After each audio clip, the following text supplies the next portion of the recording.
and today I have a nice tip about shooting above the 125th of a second ratio with Sony. Now, if you looked online, you probably saw my videos on the new Alengrom Skyboard and a new high sync system. Amazing stuff. But at the moment only for Canon and Nikon.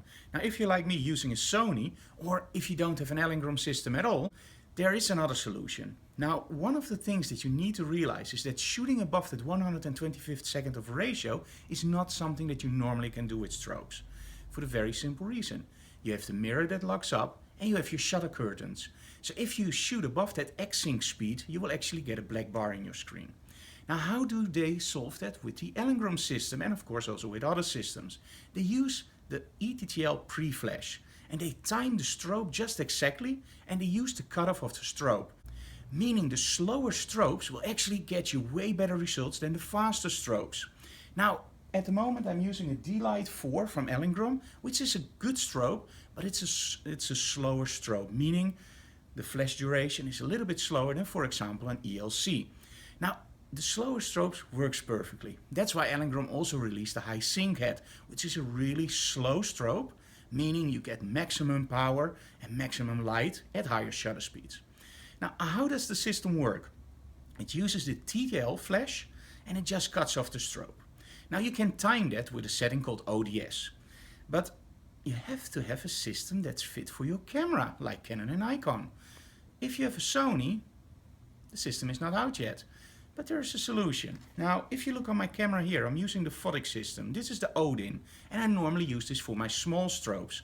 Now, if I turn on my camera, and I will just go up in shutter speed, well, at the moment I'm limited to 1/250th of a second. That's a problem because I want to shoot higher. Now, there's an option that normally only works with small flash, and that's called high speed sync. So let's turn that on, and now I can raise my shutter speed all the way up to 1/8000th of a second. But here you're asking, Frank, what is that for any use for studio strobes? Because you just told that it doesn't work. Well, there's a trick to it. The Odin system has an ODS option, and that's in the latest firmware. And we tried it out, thanks to a tip from somebody on my blog, on our D-Lite, and to my surprise it works. Now, what I'm using is the receiver from Phottix Odin, and I just connected it to the D-Lite. So let's turn the D-Lite on, and let's see what happens if we just normally shoot in a normal shutter speed.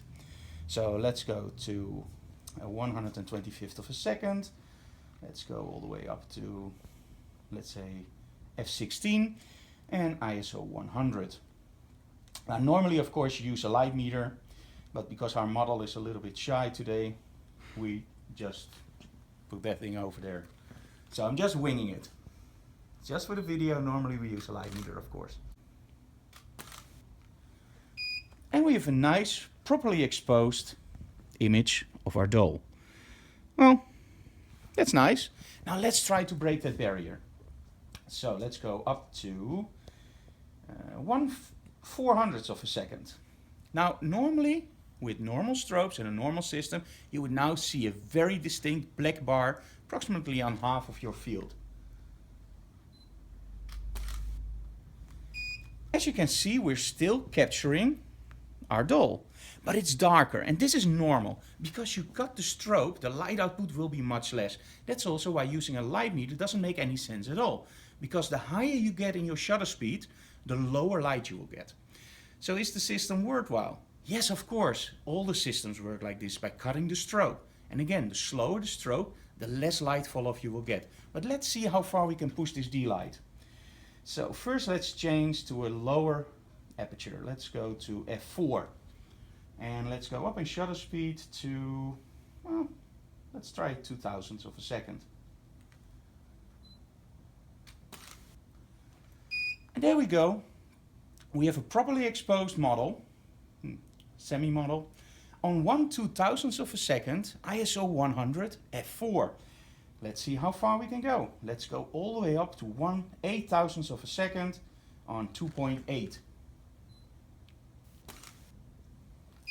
And also now we have a properly exposed model on ISO 100, 1/8000th of a second. So how do you fine-tune this system? Well, if it's out of the box, it won't do this. you have to press the mode and the plus key to get into the so-called ODS system. Now let's see how it looks when it gets out of the box. It will be on 0. There we go. So let's take the second shot. Sorry, the same shot, but now with the ODS on 0. Now I lose a lot of light. So it's very, very dark. Now let's try the ODS on the highest setting, 5. So we press mode and plus.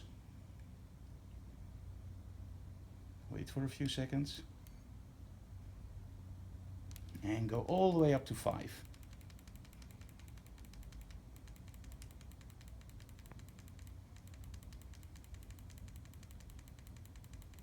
There we go. Let's try the same thing. Ah, now you see what you normally see. You see this, that black bar, that dreaded black bar. But remember, this is on 1/8,000th of a second, but still that black bar. That is what you normally see when you go above, let's say, 1/250th of a second. So now I'm on 1/8,000th. Now what you have to do is fine tune this. So you go to mode, you press plus again. And what you do is you just go down. Let's say to 4. And you do the same thing.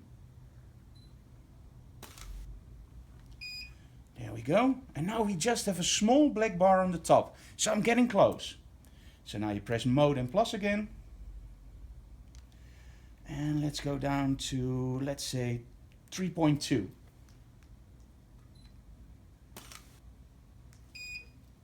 Almost there. Just a very little bar. So we do it again. Let's go to 2.7. There we go, now the black bar is totally gone. And now I have way more light output than I had before. Because if you time that ODS correctly, that's when you get the maximum light output. So if you don't have an Allengram system, or you have an Allengram system with a Sony, and you want to break that 125th of a second ratio, get the Odin system. Because this one does it with the ODS setting. Now one more thing.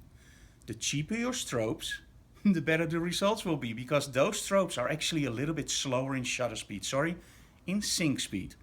Meaning you get the best possible solution for freezing motion. And now just to prove that we're not fooling around with you guys, let's turn off the strobes, take a picture, and as you can see, my screen is totally dark. So what you saw was really the strobes. So shooting 1/8,000th of a second with your Allengram D-Light or any other strobe. And again, the cheaper the strobes, the better the results will be. So this is a really cool trick. If you don't have Allengram, Profoto or any other brand that supports this, just get the Odin system. Thank you very much for watching and see you next time.